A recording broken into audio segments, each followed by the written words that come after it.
بسم اللہ الرحمن الرحیم. سب سے پہلے سب دوستوں کو السلام علیکم. بہت مہربانی کہ آپ میری حوصلہ افزائی کے لیے تشریف لائیں. آپ کا شکریہ.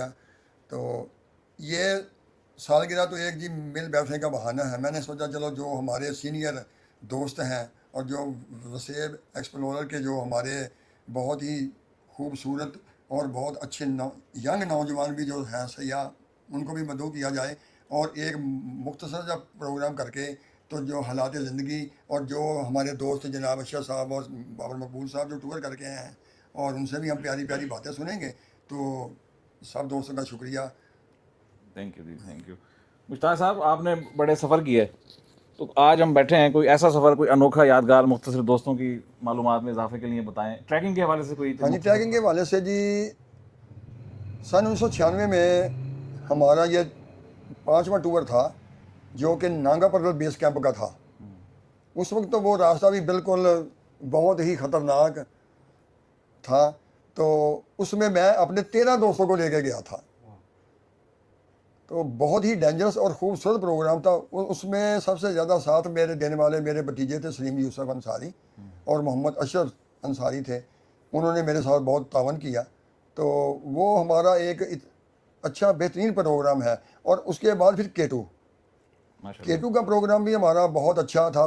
اس میں بھی میرے بھتیجا سلیم یوسف انصاری، محمد اشرف انصاری صاحب تھے اور ایک ارشد انصاری صاحب تھے. تو میں بذات خود مشتاق انصاری اور ایک ہمارے اور دوست تھے اپنا عبدالاحد انصاری صاحب. تو وہاں ہمیں بہت ہی معروف مصنف اور سیاح دو جناب مجاہد قاسمی صاحب اور ایک وہاڑی کے ڈاکٹر اقبال ہما صاحب بھی اسی وقت کیٹو جا رہے تھے اور وہ ان کا ٹور اور ہمارا ٹور جوائن ہو گیا. تو انہوں نے پھر جا کے کنکوڑیا پہنچ کے ڈاکٹر صاحب کہنے لگے کہ بھائی آج سے میں یہ اعلان کر رہا ہوں کہ یہ جو مہم جاری ہے یہ انصاریوں کا کیٹو ہے، کیونکہ یہ پوری ٹیم ہاں جی انصاریوں کا کیٹو انہوں نے رکھا نام ان کا، کیونکہ ہماری پوری ٹیم انصاریوں کی تھی. اور پھر بڑی بات یہ تھی کہ ہم ایک ہی جگہ کے رہنے والے تھے. تو یہ ہمارا بہت یادگار تھا. اور اس کے بعد پھر سلو لیک کا ٹریک تھا. اس میں بھی ہمارے بہت نامی گرامی سینئر اپنا بورے والا کے ڈاکٹر شاہد اقبال صاحب تھے اور مجاہد قاسمی صاحب تھے، آصر رشید صاحب تھے، تو ایک عباس ضیاء صاحب تھے، تو ایک ایگریکلچر یونیورسٹی کے جناب ظفر الحق صاحب تھے، وہ بھی بہت ذات بھٹی صاحب، اور ایک ڈاکٹر فاروق بلال چیمہ صاحب تھے فیصل آباد کے، وہ بھی ماشاءاللہ بہت ہی اچھے سینئر ہیں. تو یہ ہماری ٹیم تھی، بہت ہی پاورفل، خطرناک، انجوائے کرنے والا. اس میں سیاح کے لیے، ایک ٹریکر کے لیے ہر چیز موجود ہے، ہر چیز اس میں موجود ہے جو وہ چاہے نا کہ میں دیکھنا چاہتا ہوں. تو اس ٹریک میں ہر ایک پہلو اور ہر ایک چیز دیکھنے والی اور ہے کہ ہاں جی ایسی کراوس ہیں، ایسے ہاں جی بالکل سبزہ پھول اور گلیشیئر ہیں، بے بہا گلیشیئر ہیں، اتنے نامی گرامی گلیشیئر بیافو ہے، ایسپر ہے. ہاں جی تھوڑا سا دوستوں کو ان میں سے بھی کوئی انشاءاللہ جائیں گے ٹریکنگ کی طرف، کریوس کا تھوڑی تعریف کر دیں، کیا چیز ہوتی ہے اور اس سے کیسے بچنا چاہیے؟ یہ جی کریوس جو ہوتی ہے نا، یہ جو گلیشیئر پڑا ہوتا ہے نا، جب اس کو دیر ہو جاتی ہے تو دھوپ نکلتی ہے تو اس میں جو پانی جو اوپر کا حصہ گلیشیئر کا پگھلنا شروع ہوتا ہے. تب بیسک تو گلیشیئر نیچے سے ہی پگھلتا ہے، اوپر سے گلیشیئر نہیں پگھلتا. مگر جب یہ ایسا ہو جائے نا تو اوپر سے وہ تھوڑا تھوڑا پانی جیسے وہ چشمے سے ہوتے ہیں نا ایسے بن جاتے ہیں. پھر جہاں سے برف ذرا نرم اور تھوڑا سا سوراخ مل جائے پانی کو، وہ پھر اپنی جگہ بنا کے چلتا اس کے نا وہ ایک درار سی بنا لیتا ہے. اس کی مثال ایسے ہے کہ جیسے آپ نے دیکھے ہوں گے کہ کچے مکانوں کی جب چھت لپائی ہوتی تھی نا، تو 2-3 دن بعد اس میں وہ دراریں سی پک جاتی تھیں. تو یہ کریوس بھی ایسی ہی ہوتی ہیں اور یہ بہت خطرناک ہوتی ہیں. اگر ان میں آدمی گر جائے تو صرف آپ آدھا منٹ اس سے بات کر سکتے ہیں، اس کا یہ نہیں پتہ چلے گا کہ اوپر سے دیکھنے میں ایسا ہوتا ہے کہ وہ سیدھی ہیں، مگر وہ سیدھی نہیں ہوتی، وہ بل کھاتے ہوئی اندر ہی اندر پتہ نہیں کہاں تک وہ کلومیٹر کے حساب سے چلی جاتی ہیں نیچے.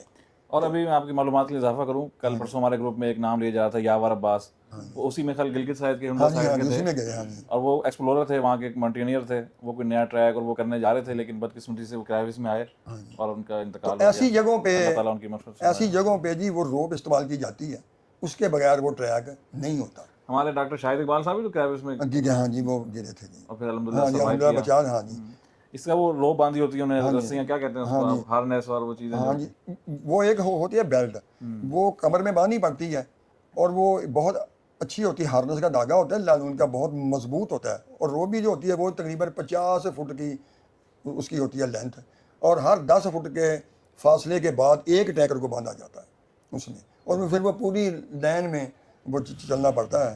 آپ ہماری وہ مووی ہے, بہت اچھی مووی ہے, ہم نے بنائی ہوئی ہے, آپ دیکھیں, آپ کو انشاءاللہ پتہ چلے گا, مزہ بھی آئے گا. دیکھیں مووی انہوں جو ریکارڈنگ انہوں اپنی نے کی ریکارڈنگ. ہے, ہاں جی سنو لیٹ, ہاں جی ٹریک, ہاں جی سنو لیٹ ٹریک.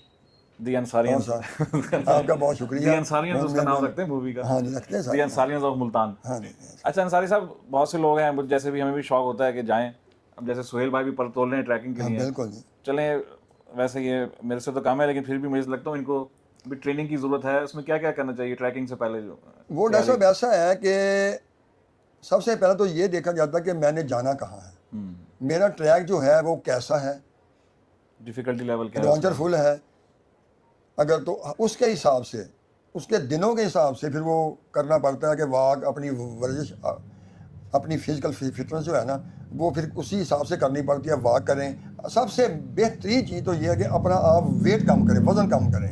وزن کم ہوگا تو چلنے میں آپ کو کوئی دشواری نہیں ہوگی. ماشاء اللہ مشتاق صاحب سے آج میری ملاقات ہوئی آج کی میٹ اپ کے حوالے سے. میں سمجھا ابھی گھر میں ہوں گے, سو رہے ہوں گے, پتہ ڈسٹرب نہ کروں. کہنے لگے میں جنا پارک ہوں, یوگا کر رہا ہوں, ادھر ہی آ جائیں نا. ہاں جی تو جاتے ہیں روزانہ جاتے جب ہیں. کہنے لگے آپ گیٹ پہ پہنچے میں بھی آ رہا ہوں, تو دیکھا ماشاء اللہ ان سے بڑے چھوٹے 2-4 بابے 5 اور نکل آئے ماشاء اللہ. تو پھر ان کو دیکھ کے نا میں نے سوچا کہ آج میں اپنے بابا جی کو بھی لے کے آتا ہوں, ہاں جی کیوں نہیں تھوڑا سا ان کی بھی چارجنگ ہوگی, ذرا بیٹھیں گے گپ شپ کریں گے. ماشاء اللہ ہمارے ملتان کی شان ہے جی. ہم نے تو ٹورزم اب شروع کی ہے 2018 سے, تو لیکن یہ ماشاء اللہ جو ہماری پیدائش کے سال ہے, جب سے یہ جتنی ہماری عمر ہے اتنے تو ان کا سیاحت کا تجربہ ہے. سب سے پہلا جو ہم نے جو طے کیا نا, پہلا سفر کون سا تھا سیاحت کا؟ پہلا سفر ہمارا تھا ایوبیا کا, یہ سن تقریباً 76 کی بات ہے. یہ ہمارے پیدائش سے بھی پہلے کی بات ہے. وہ ہمارا جتنے ہم پہلا یہاں ایوبیا, اس طرف والے بیٹھے ہیں ایوبیا کا ٹور چاچا تھا. جی کے علاوہ باقی اس وقت یہ سنی بینک سے پہلے بس اتار دیا کرتی تھی کہ بھی آگے اتنی برف آگے ہوتی تھی کہ وہاں کوئی بس جا ہی نہیں سکتی تھی. وہ چھوٹی بس ہوتی تھی اور فیض آباد سے ہی چلتی تھی, وہ آگے جا کے وہیں اس نے اتار دینا. ہاں جی دھوئیں والی. اور مزے کی بات کہ جو اس کا کلینر ہوتا تھا اس نے ایک پتھر رکھا ہوا ہوتا تھا سیڑھی کے پاس ہی, اپنے پاس ہی, تو وہ سب سے نچلی سیڑھی پہ کھڑا ہوتا تھا. جہاں موڑ آتا تھا ذرا دیکھا کہ بس ایسا آئی, اس نے جلدی سے پتھر اٹھا کے بیل کے پیچھے کہ یہ پیچھے نہ جائے. یہ لگتا ہے یہ گواہ ہیں اس چیز کے, یہ جس طرح ہنسے ہیں نا اشرف صاحب, یہ گواہ ہیں, انہوں نے دیکھا ہے اس چیز کو. 1984 سے کر رہا ہوں. 84 سے میری پیدائش 84 کی ہے ماشاء اللہ. اس لیے مجھے بھی اس کا کچھ یادیں ہیں. جی جی صاحب یہ بتائیں کہ وہاں اس ٹائم موٹر ٹنل کھلی ہوئی تھی ایوبیا میں؟ نہیں. ہاں جی بات. بہرحال مشتاق صاحب نے بڑی یادیں شیئر کی.